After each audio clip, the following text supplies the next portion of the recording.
ज्ञानदूत 2.0 में आपका स्वागत है। आज हम पढ़ेंगे आईआर स्पेक्ट्रोस्कोपी के बारे में कुछ और बातें।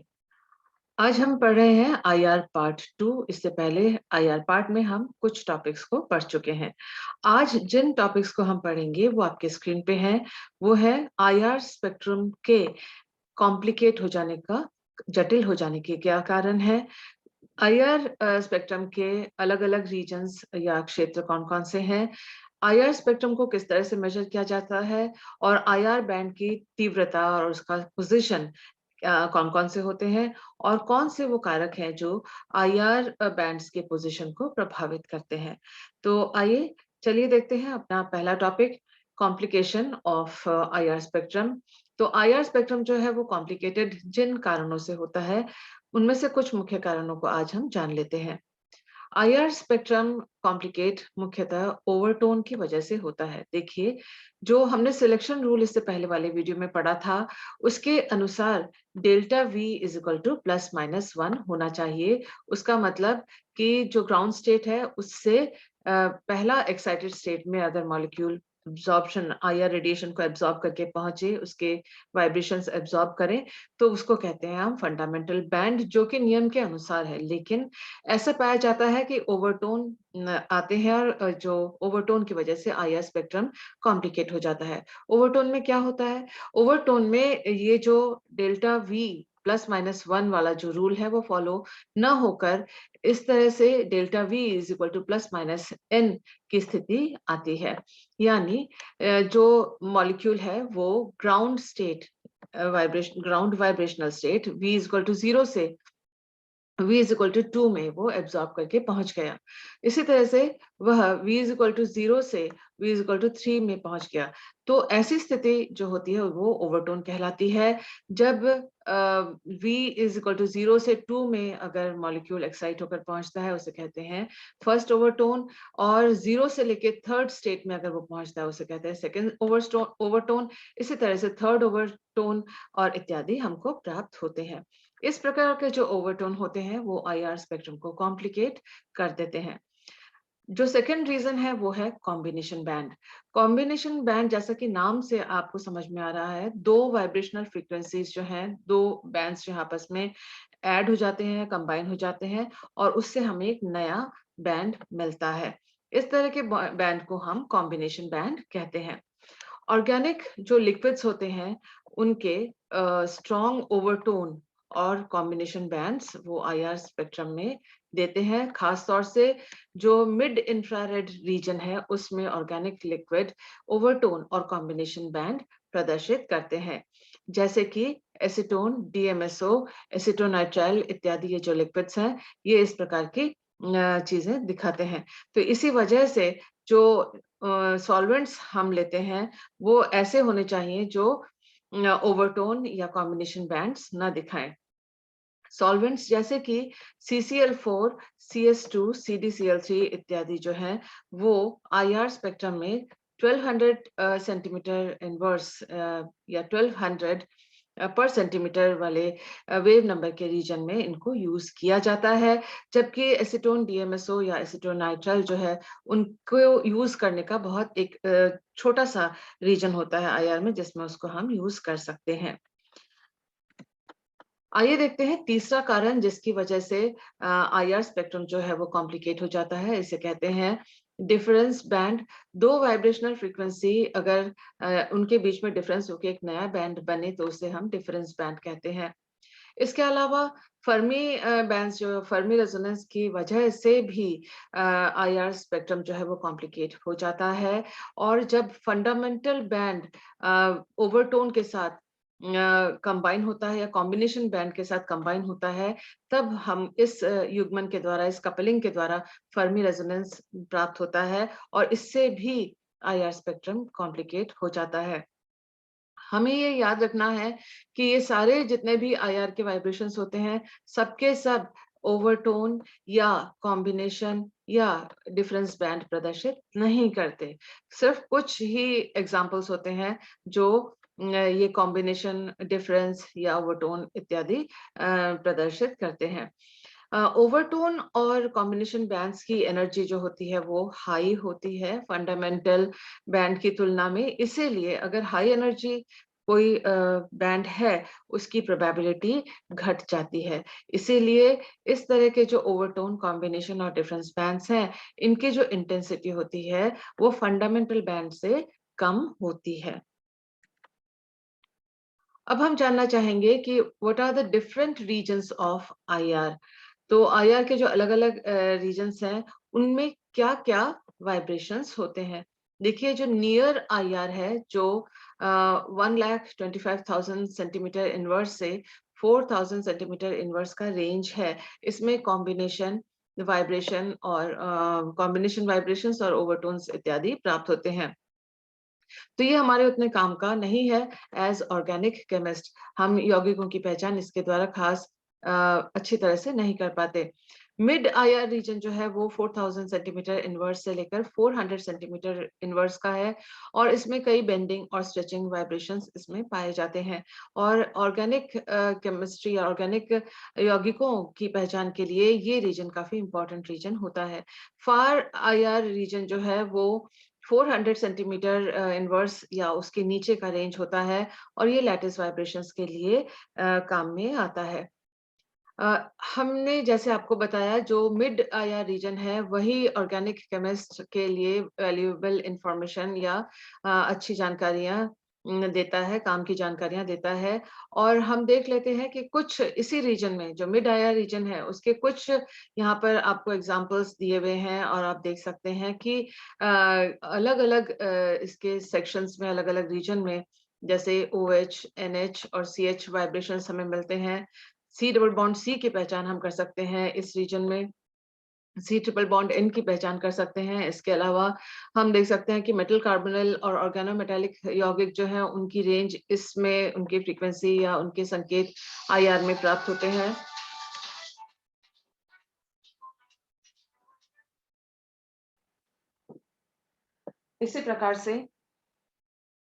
इसी प्रकार से आप देख सकते हैं कि सी डबल बॉन्ड ओ की जो पहचान होती है वो अ, इस रीजन के अंदर 1800 सेंटीमीटर इनवर्स से लेकर 1650 सेंटीमीटर इनवर्स के रेंज में सी डबल बॉन्ड ओ की पहचान की जा सकती है। तो ये जो सी डबल बॉन्ड ओ की जो पहचान है इसके द्वारा भी हम कई यौगिकों की बहुत अच्छी तरह से पहचान कर सकते हैं। इसी प्रकार से हम देख सकते हैं जो फिंगरप्रिंट रीजन है, जैसा कि नाम से ही आप समझ सकते हैं, अंगुली छाप क्षेत्र यानी खास किसी यौगिक की पहचान इस रीजन में बहुत अच्छी तरह से की जा सकती है, क्योंकि हमें मालूम है कि कोई भी 2 यौगिक एनेंटियोमर को छोड़कर, प्रतिबिंब रूप को छोड़कर कोई भी 2 यौगिक ऐसे नहीं होते जिनका आईआर एक जैसा होता है और उसकी खास पहचान फिंगरप्रिंट रीजन से की जाती है। आइडेंटिफिकेशन यौगिक की हम फिंगरप्रिंट रीजन में करते हैं। और इस रीजन में देखिए आप C single bond C single bond N, C single bond O, CCl इत्यादि और इसी रीजन में आप जो एरोमेटिक कंपाउंड्स हैं वो मोनो सब्स्टिट्यूटेड हैं या डाई सब्स्टिट्यूटेड हैं या डाई सब्स्टिट्यूटेड हैं तो ऑर्थो मेटा पैरा क्या है, इन सब बातों की पहचान आप इस रीजन में जो है कर सकते हैं। एक और आपको बात याद रखनी है क्योंकि आप में से कुछ लोग इसी नॉलेज को लेकर एमएससी में जो स्पेक्ट्रम है उसकी आइडेंटिफिकेशन करेंगे या कॉम्पिटिटिव एग्जाम्स में आप यौगिकों की पहचान करेंगे।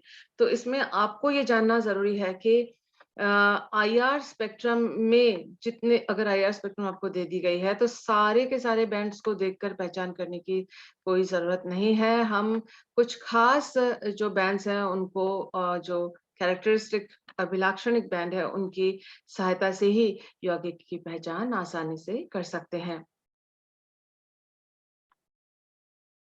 यदि आप नोट्स बना रहे हैं तो वीडियो को पॉज़ करते हुए नोट्स बनाइएगा। आइए आज हम अब हम करते हैं next topic that is measurement of IR spectrum. जो आईआर स्पेक्ट्रम को हम मेजर करते हैं वो दो टेक्निक्स हैं बेसिकली डिस्पर्शन टेक्निक और दूसरा है फोरियर ट्रांसफॉर्म इंफ्रारेड टेक्निक। ये ट्रेडिशनल या पुराना मेथड है और ये नया मेथड है। इसमें जो है कंप्यूटर का इस्तेमाल नहीं होता है और इसमें कंप्यूटराइज्ड तरीके से हम आईआर स्पेक्ट्रम को एनालाइज करते हैं। तो आजकल जो यूज़ होता है that is Fourier transform technique. आइए इन दोनों टेक्निक्स के बारे में थोड़ा-सा देख लेते हैं। जो आईआर सोर्सेज़ लाइट के सोर्सेज़ हम यूज़ करते हैं वो है नर्स फ्लोअर या नर्स फिलामेंट, जो कि ज़िरकोनियम, थोरियम, अर्बियम इत्यादि के जो ऑक्साइड्स हैं उनके मिक्सचर के द्वारा बनाया हुआ होता है। इसके अलावा ग्लोबल का जो कि सिलिकॉन कार्बाइड है उसका उसको एज़ आईआर सोर्स के रूप में हम यूज़ करते हैं। सिरेमिक मटेरियल्स को भी आईआर रेडिएशन के स्रोत के रूप में यूज़ किया जाता है। अ, पहला टेक्नीक हम देख लेते हैं डिस्पर्सिव टेक्नीक। इसमें देखिए इंफ्रारेड सोर्स एनर्जी सोर्स रखा हुआ है, रेडिएशन यहाँ से निकल रही है। ये मिरर के द्वारा इसको इस तरह से पोज़ीशन करते हैं कि एक रे यहाँ जाती है जो रेफरेंस सेल से निकलती है, संदर्भ सेल से होकर निकलती है। दूसरा जो जिसमें हम सैंपल रखते हैं, वो रेडिएशन यहाँ से होकर यहाँ जा रही है। देखिए सोर्स से निकलकर इन मिरर से प्रॉपर्ली इनका एंगल सेट होता है ताकि दोनों सेम जो रेडिएशन है कुछ यहाँ से सैंपल में से निकले और कुछ रेफरेंस सेल से निकले। फिर यहाँ पर बीम चॉपर होता है जो कि मोटर के द्वारा ऑपरेटेड होता है। उसमें से ये रेफरेंस सेल की बीम सिलेक्टेड निकलती है और इस मिरर पे जाकर से यहाँ पर जाके रिफ्लेक्ट होती है।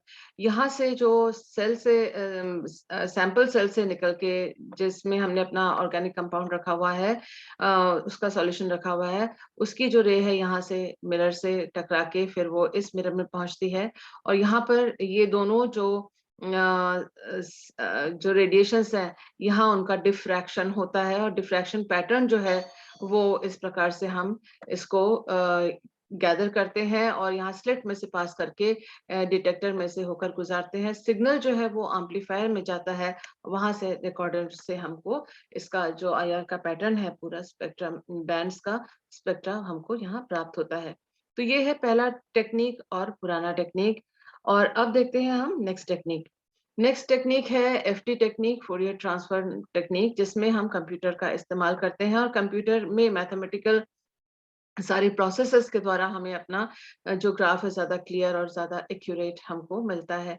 एफटी टेक्नीक जो ट्रेडिशनल टेक्नीक है उससे बेहतर इसलिए है क्योंकि ये ज़्यादा संवेदनशील या सेंसिटिव है। इसकी स्पीड जो है ज़्यादा है यानी कम समय के अंदर और ज़्यादा एक्यूरेट और ज़्यादा ठीक हमको रिज़ल्ट एफटी टेक्नीक के द्वारा प्राप्त होता है। आप देख सकते हैं कि यहाँ पर हमने जो इंफ्रारेड सोर्स यहाँ पर लिया हुआ है, यहाँ रेफरेंस सेल का यूज़ नहीं किया हुआ है। यहाँ ख़ास बात ये है कि एक मूविंग मिरर का इस्तेमाल किया जाता है और एक फिक्स्ड मिरर इसमें होता है। बीम स्प्लिटर का यहाँ पर इस्तेमाल किया गया है और इन सब की सहायता से जो सेल है सैंपल सेल जिसमें हमने कंपाउंड अपना रखा हुआ है, उसमें से हम लाइट को पास करवाते हैं। फिर वो डिटेक्टर में जाता है और डिटेक्टर से जाकर वह कंप्यूटर में से होकर निकलकर और हमें फोरियर ट्रांसफॉर्म टेक्निक ये मैथमेटिकल टेक्निक है उसके द्वारा हमको प्रिंटर से जो इंफ्रारेड स्पेक्ट्रम है वह प्राप्त होता है। तो ये टेक्निक जो है आजकल यूज़ की जाती है, ज़्यादा ईज़ी है और ज़्यादा स्पीड से और ज़्यादा एक्यूरेट हमको इसमें से रिज़ल्ट प्राप्त होता है।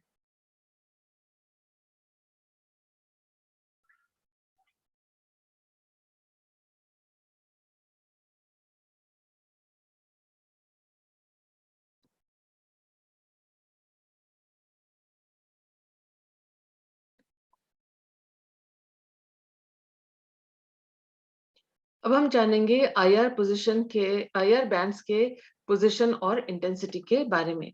यानी ये देखिए ये इस प्रकार के आईआर बैंड्स हमको मिलते हैं। इनकी स्थिति यानी किस वेव नंबर पर वो बैंड हमें मिल रहा है और इसकी तीव्रता कितनी है उसके बारे में हम जानना चाहेंगे। देखिए जो आईआर बैंड्स हैं, फंडामेंटल बैंड्स हैं, उसकी जो इंटेंसिटी या तीव्रता यानी वो कितना गहरा है क्योंकि आईआर बैंड्स जो है वो उल्टे नज़र आते हैं जैसा कि मैंने आपको फर्स्ट पार्ट जो है आईआर के उसमें बताया था। तो ये जो इसकी तीव्रता है कितना गहरा है कोई पीक और कितना शार्प या कितना चौड़ा है, ये सारी चीज़ें जो हैं इस बात पर निर्भर करती है कि अ, जो लोअर स्टेट है और अपर वाइब्रेशनल स्टेट है, उनके बीच डायपोल का अंतर कितना है। जितना ज़्यादा डायपोल का अंतर होगा, इंटेंसिटी या तीव्रता उस बैंड की उतनी ही ज़्यादा होगी।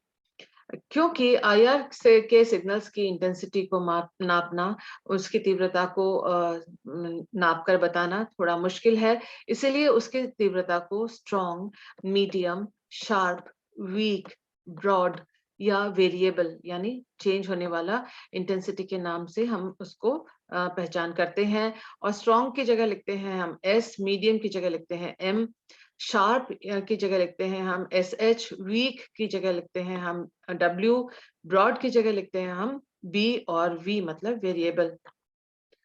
जो ब्रॉड है उसका मतलब इस तरह से चौड़ा बैंड आएगा या ऐसे बैंड आएंगे, संकेत आएंगे। शार्प यानी इस तरह के संकेत आएंगे। वीक यानी छोटे संकेत आएंगे। मीडियम यानी इनके बीच की कोई स्थिति होगी वैसे आएगी बैंड। और स्ट्रॉन्ग का मतलब है, स्ट्रॉन्ग का मतलब हो जो साफ अच्छी तरह से हमें दिखे। स्ट्रॉन्ग बैंड इस तरह से होता है। शार्प जो बैंड होता है जरूरी नहीं है कि वो बहुत बड़ी हो, लेकिन वो नुकीली होती है शार्प बैंड। तो इस तरह से हम अलग अलग जो तीव्रता वाले आईआर बैंड्स हैं उनको इस तरह से चिन्हित करते हैं। Intensity and position of IR bands की बात हम कर रहे हैं। इसको हम आईआर स्पेक्ट्रम में किस तरह से देख सकते हैं, कैसे ये हमें यौगिकों की पहचान करवा सकते हैं, उसके एग्जांपल्स आप अपनी स्क्रीन पे देखें। जैसे मान लीजिए एल्कीन है, तो वह एक मीडियम बैंड जो है 3000 के आसपास ये देगा। 3000, 3100 या 2900 से लेके 3100 के बीच में एक मीडियम बैंड देगा। और जब हम ये डेटा दिखाते हैं तो इस प्रकार से एम करके दिखाते हैं, और क्योंकि इसका मतलब है मीडियम बैंड। मीडियम या वीक बैंड हमें मिलेगा एल्कीन्स के लिए। आप देख सकते हैं कि 1650 से लेकर 1700 सेंटीमीटर इनवर्स की रेंज में। इसके अलावा 1400 में 1400 में एक मीडियम बैंड मिलेगा, और एक स्ट्रॉन्ग और वीक बैंड हमें मिलेगा 1000 से लेकर 650 की रेंज में। इसी प्रकार से जो एरोमेटिक होंगे वो एक वीक बैंड प्रदर्शित करेंगे 3000 के आसपास या 3000 से थोड़ा ज्यादा। ये इसका कैरेक्टरिस्टिक या अभिलाक्षणिक बैंड होता है और ये वीक बैंड होता है।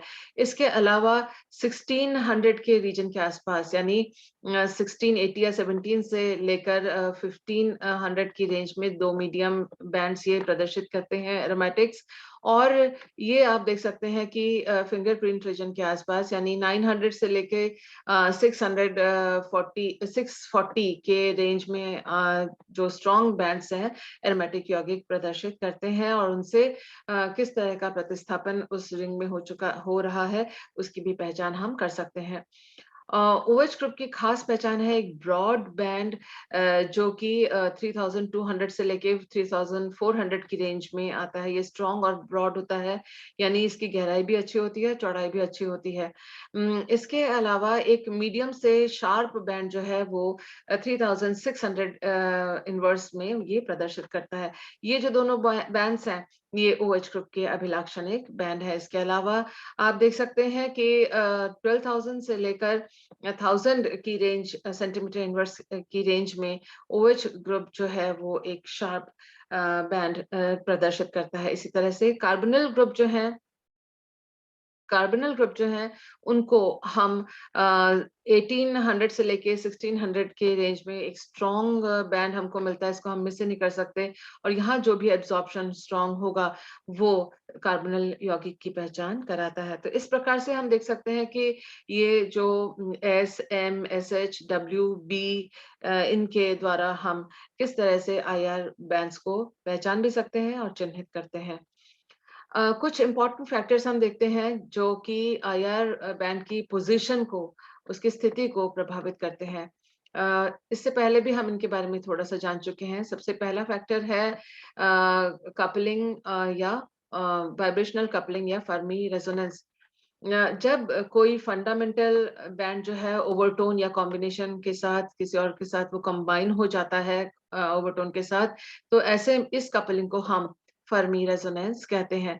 फॉर एग्जांपल जो CO2 है, एल्डिहाइडिक CH है, ईथर है, लैक्टोन इत्यादि फर्मी रेजोनेंस को प्रदर्शित करते हैं। लेकिन सबसे जो फेमस एग्जांपल है फर्मी रेजोनेंस का, वो कार्बन डाइऑक्साइड से का है, जिसे फर्मी ने स्वयं इस्तेमाल किया था इस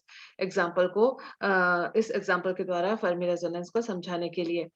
देखिए CO2 का जो सिमेट्रिक स्ट्रेचिंग है, उसमें क्योंकि डायपोल में कोई अंतर नहीं आता है, इसलिए वह आईआर एब्जॉर्प्शन प्रदर्शित नहीं करता। लेकिन CO2 का जो एसिमेट्रिक स्ट्रेचिंग है, वह 1337 में स्ट्रॉन्ग एब्जॉर्प्शन, 1337 सेंटीमीटर इनवर्स में वेव नंबर में यह स्ट्रॉन्ग एब्जॉर्प्शन दिखाता है। इसके अलावा ये फंडामेंटल एब्जॉर्प्शन है, बैंड है इसका। इसके अलावा दो बेंडिंग वाइब्रेशंस भी आते हैं, उनमें से एक आता है 667.3 सेंटीमीटर इनवर्स पे, जो कि इसका फंडामेंटल बैंड है, और इसका जो ओवरटोन है वो 34.7 सेंटीमीटर इनवर्स में आता है।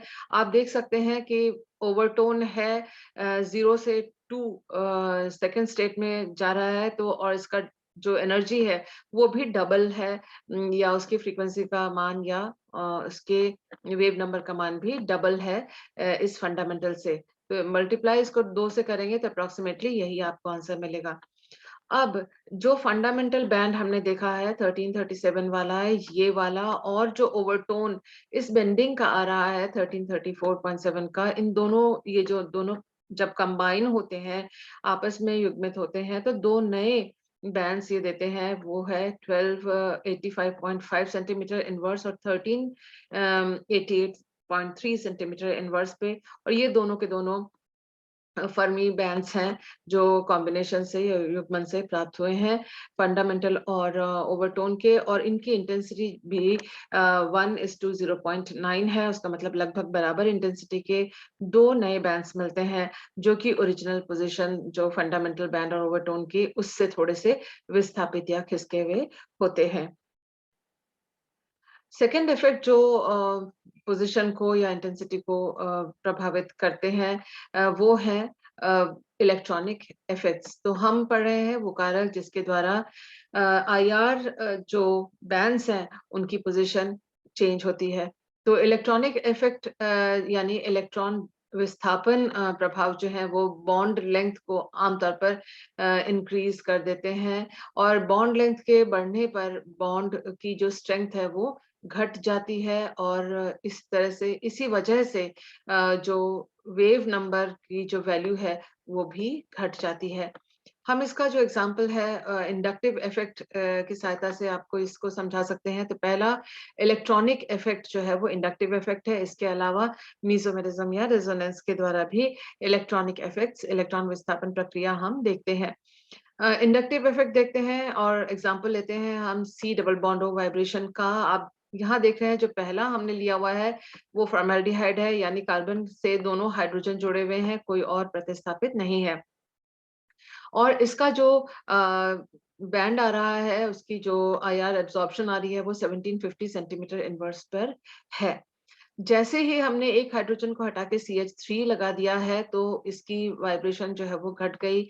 जब हमने दोनों हाइड्रोजन्स, ये दोनों हाइड्रोजन्स हैं, उनको हटा के 2 CH3 लगा दिए दोनों साइड में, तो वैल्यू वेव नंबर की और घट गई। ऐसा क्यों? आइए देख लेते हैं कि C डबल बॉन्ड O में क्या होता है। C डबल बॉन्ड O में ऑक्सीजन क्योंकि अधिक इलेक्ट्रोनेगेटिव है, इसीलिए ये है पाई बंध के इलेक्ट्रॉन्स को अपनी ओर खींच लेता है। और ये अपनी ओर जब खींच रहा है, तो यहाँ अगर कोई ग्रुप, इस जगह पे अगर कोई ग्रुप इलेक्ट्रॉन दाता है, जैसे कि एल्केल ग्रुप है, तो ये आसानी से और ज्यादा इलेक्ट्रॉन्स को अपनी ओर खींच सकता है ऑक्सीजन। अगर ये इलेक्ट्रॉन्स को अपनी ओर खींचेगा, तो ये जो डबल बॉन्ड है वह डबल बॉन्ड न रहकर उसमें आंशिक डबल बॉन्ड के गुण आ जाते हैं। It becomes something between double bond and single bond. तो इसकी जो बंध की दूरी है, ना तो डबल बॉन्ड जैसी छोटी रह जाती है, ना तो सिंगल बॉन्ड जैसी कम लंबी रह जाती है, इन दोनों के बीच की स्थिति में आ जाती है। कुल मिला के जैसे ही इंडक्टिव इफेक्ट बढ़ता है, तो वैसे ही बॉन्ड लेंथ जो है वो इंक्रीज होती है, बढ़ जाती है। तो प्लस आई इफेक्ट जैसे ही बढ़ता है, बंध की लंबाई CO की बढ़ रही है और बंध की लंबाई बढ़ रही है, तो उसका मतलब बॉन्ड स्ट्रेंथ घट रहा है और वेव नंबर में घटाव या गिराव आता है। तो इसलिए देख सकते हैं प्लस आई प्रभाव बढ़ता जा रहा है ऊपर से नीचे आते हुए, और उसी तरह से वेव नंबर की वैल्यू में भी ऊपर से नीचे आते हुए देख सकते हैं आप 1750 से घटकर ये 1715 में रह गया। इसी का उल्टा होगा जो प्रभाव माइनस आई प्रभाव का देखेंगे हम। माइनस आई प्रभाव में जो हमने प्लस आई प्रभाव में देखा उसके जस्ट रिवर्स होता है। देखिए हमने यहाँ से शुरू किया है जहाँ पर ये एसीटोन है और दो CH3 groups electron donating groups plus I प्रभाव वाले ग्रुप CO से जुड़े हुए हैं। इसका 1715 है। एक हाइड्रोजन को हमने यहाँ से हटाया, उसकी जगह लगाया हमने Cl, तो आप देख सकते हैं कि वेव नंबर की वैल्यू बढ़ गई। क्यों? क्योंकि जब यहाँ पर एक इलेक्ट्रॉन आकर्षी समूह जुड़ा हुआ होगा तो इलेक्ट्रॉन को अपनी ओर खींचेगा और ये उतनी आसानी से इलेक्ट्रॉन्स को अपनी ओर ऑक्सीजन नहीं ले पाएगा। उसका मतलब जो है डबल बॉन्ड की जो लंबाई जो खिंच रही थी प्लस आई प्रभाव के द्वारा लंबा होता जा रहा था, सिंगल बॉन्ड की ओर बढ़ रहा था, अब वो डबल बॉन्ड की ओर बढ़ना शुरू हो गया या उसकी बंध लंबाई घटना शुरू हो गई माइनस आई प्रभाव के द्वारा। तो माइनस आई प्रभाव जो है जैसे जैसे माइनस आई प्रभाव बढ़ता है वैसे वैसे बॉन्ड लेंथ जो है वो घटता है और वेव नंबर का जो वैल्यू है वो बढ़ जाता है। आप देख सकते हैं कि यहाँ पर हमने 2 Cl इधर और 2 Cl इधर लगा दिए तो वेव नंबर की वैल्यू 1715 से 1750 यानी बढ़ गई जैसे जैसे माइनस आई प्रभाव बढ़ा। तो इस प्रकार से इंडक्टिव इफेक्ट जो है तरह तरह के वाइब्रेशंस को प्रभावित करता है। जो सेकेंड इलेक्ट्रॉनिक प्रभाव है वो है रेजोनेंस या मेसोमेरिज्म। रेजोनेंस या मेसोमेरिज्म के द्वारा अगर यदि बॉन्ड लेंथ बढ़ता है तो वेव नंबर का मान घटता है। हमने देखा कि जैसे जैसे बॉन्ड लेंथ बढ़ेगा तो वेव नंबर जो है वो डिक्रीज होगा। यदि इंडक्टिव इफेक्ट और मेसोमेरिज्म दोनों इकट्ठे काम करते हैं तो सिर्फ उनमें से एक जो है वो ज्यादा डोमिनेट होता है। तो इसको किस तरह से देख सकते हैं? For example resonance effect of aromatic ring is stronger. Aromatic ring का जो रेजोनेंस प्रभाव है वो स्ट्रॉन्गर है और alpha than that in alpha beta unsaturated carbonyl compound. इसमें देखिए दोनों में ये जो हिस्सा है COCH3 इस वाले कंपाउंड में और यहाँ जो COCH3 है ये दोनों के दोनों कॉमन है। बाकी ये स्ट्रक्चर और ये जो स्ट्रक्चर है वो एक दूसरे से अलग है। यहाँ जो एरोमेटिक रिंग है वो उसका रेजोनेंस ज्यादा प्रभावशाली है, इसलिए C डबल बॉन्ड O की जो लेंथ है वो ज्यादा बढ़ जाती है और वेव नंबर जो है वो घट जाता है 1693 सेंटीमीटर इनवर्स। जबकि यहाँ C डबल बॉन्ड C जो है रेजोनेंस के द्वारा इलेक्ट्रॉन दे रहा है लेकिन इसका रेजोनेंस जो है वो कम प्रभावशाली है, इसीलिए इसका जो वेवलेंथ है वो इसका जो वेव नंबर है उसका वैल्यू ज्यादा होगा क्योंकि यह उतना ज्यादा इस C डबल बॉन्डों को उतनी ज्यादा खींच के लंबा नहीं करता है। ये जो है C डबल बॉन्ड O की वैल्यू को की लेंथ को बढ़ाने में ज्यादा मददगार होता है क्योंकि इसका रेजोनेंस ज्यादा प्रभावशाली है। इसी तरह से हम ये दोनों जो एग्जाम्पल है उसको हम देख सकते हैं। यहाँ देखिए कि C डबल बॉन्ड O है यहाँ पर और benzamide C double bond O है यहाँ पर और ये जो नाइट्रोजन है उसका लोन पेयर वो अपने लोन पेयर ऑफ इलेक्ट्रॉन को रेजोनेंस के लिए ज्यादा प्रभावशाली ढंग से देगा। और ये जो ऑक्सीजन है क्योंकि इसकी इलेक्ट्रोनेगेटिविटी नाइट्रोजन की इलेक्ट्रोनेगेटिविटी से ऑक्सीजन की इलेक्ट्रोनेगेटिविटी ज्यादा है तो ये उतनी आसानी से इलेक्ट्रॉन्स को विस्थापित C डबल बॉन्ड O में नहीं करेगा। ये इलेक्ट्रोनेगेटिविटी की वजह से विद्युत ऋणता की वजह से अपनी ओर थोड़ा खींच के इलेक्ट्रॉन्स को रखेगा। इसी वजह से यहाँ पर बंद C डबल बॉन्ड O जो है उतना स्ट्रेच उतना लंबा नहीं हो पाएगा और इसके जो वैल्यू है C डबल बॉन्ड O की जो बॉन्ड लेंथ है वो उतनी ज्यादा नहीं होगी, इसलिए उसका वेव नंबर का मान जो है 1730 यानी ज्यादा है। और यहाँ पर नाइट्रोजन क्योंकि आसानी से इलेक्ट्रॉन देगा ऑक्सीजन की तुलना में तो इसलिए इस ऑक्सीजन की तुलना में तो इसलिए इसका वेव नंबर की वैल्यू जो है वो कम है क्योंकि C डबल बॉन्ड O को ज़्यादा आसानी से इलेक्ट्रॉन दे रहा है, ज़्यादा मात्रा में दे रहा है और इसकी बंध की लंबाई बढ़ रही है क्योंकि रेजोनेंस यहाँ पर ज़्यादा प्रभावशाली है।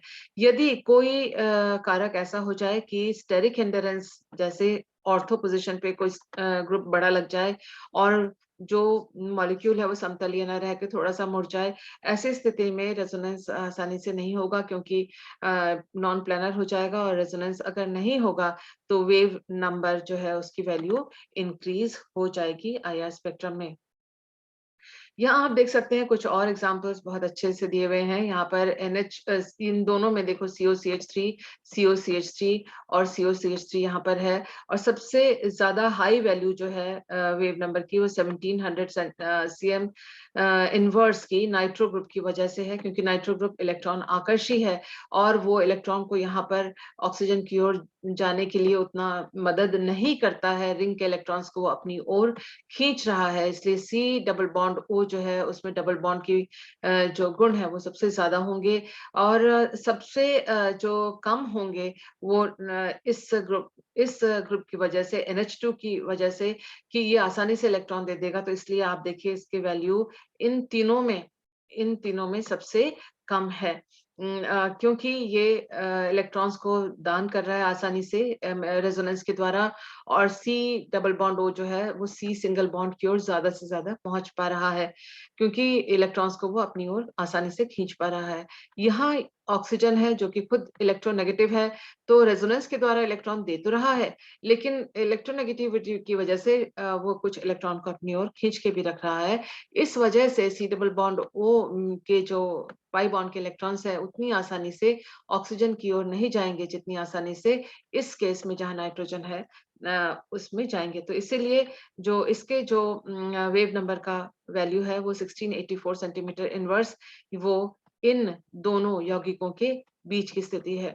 यहाँ एक और एग्जांपल है, यहाँ आप देख सकते हैं कि सी डबल बॉन्ड ओ की स्ट्रेचिंग जो है 70 सेंटीमीटर इनवर्स में है, यानी थोड़ी सी ज्यादा इसलिए है क्योंकि जो ऑक्सीजन है उसके जो लोन पेयर ऑफ इलेक्ट्रॉन्स है बेंजीन रिंग में इस तरह से विस्थापित हो जाते हैं।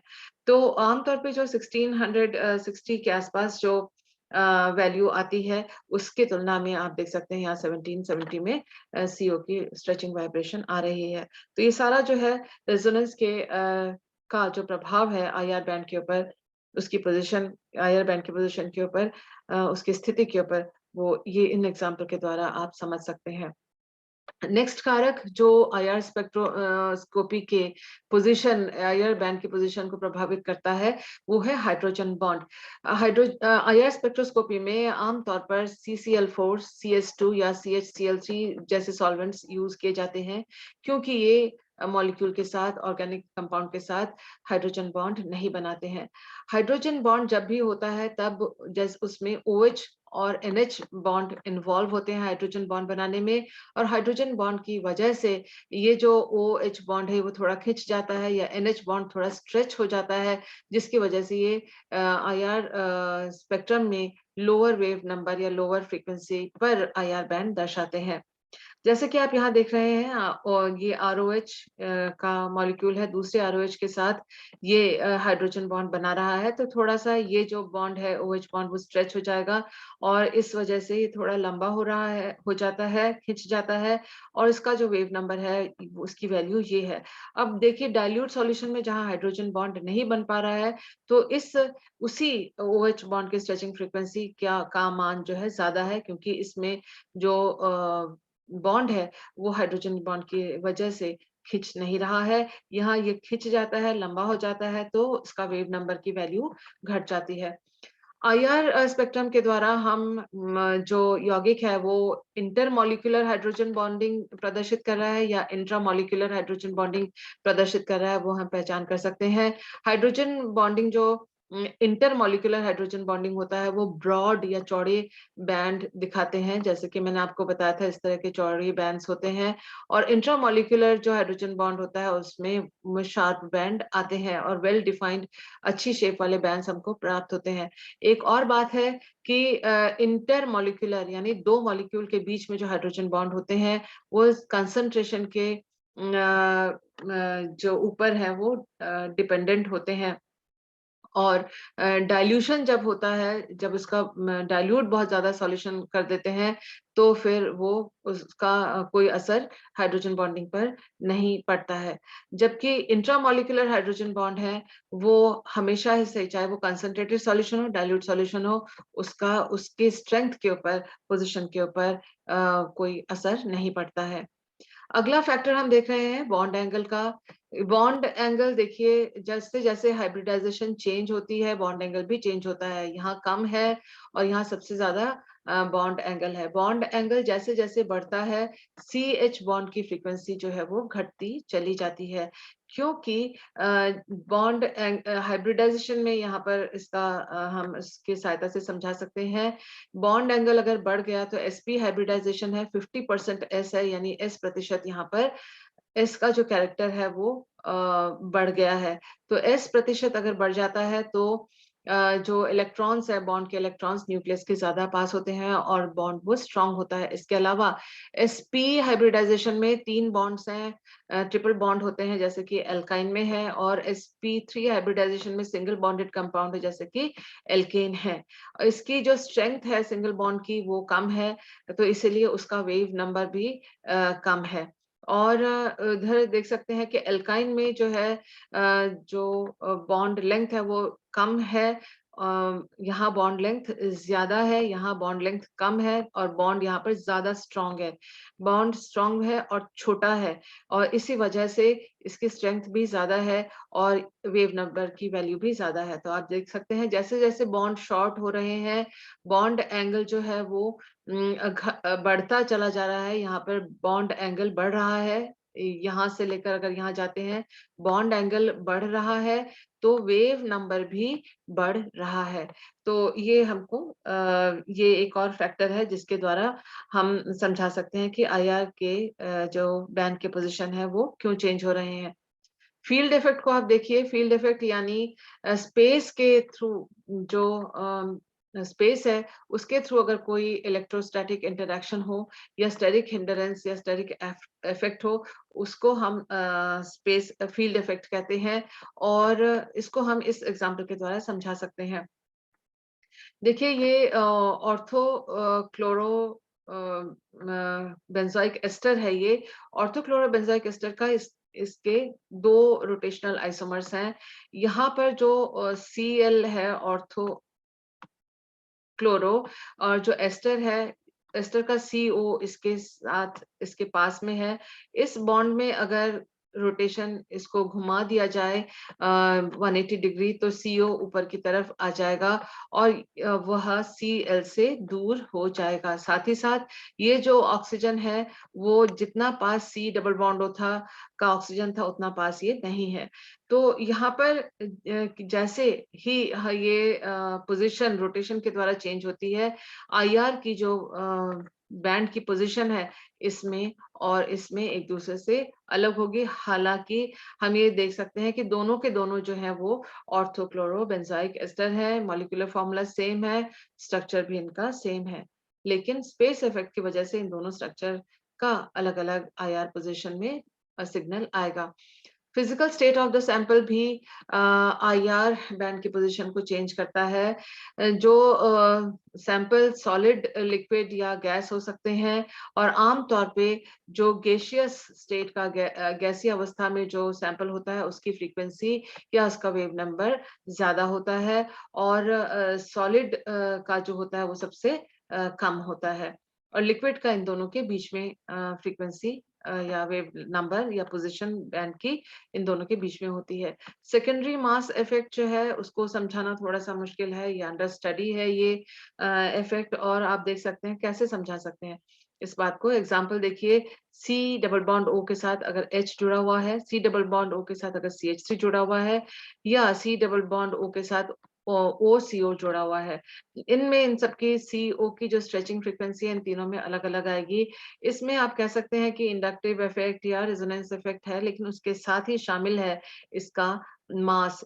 हाइड्रोजन का मास जो है सबसे कम है, CH3 का मास उससे ज़्यादा है और COCH3 COCH3 का मान उससे भी ज़्यादा है। तो ये जो सेकेंडरी मास इफ़ेक्ट है थोड़ा कॉम्प्लिकेटेड है, मुश्किल है समझना, लेकिन मास का भी इफ़ेक्ट IR बैंड की पोज़ीशन में होता है। तो मुझे उम्मीद है आज का जो सब्जेक्ट मैटर है आपको अच्छी तरह से समझ में आया होगा।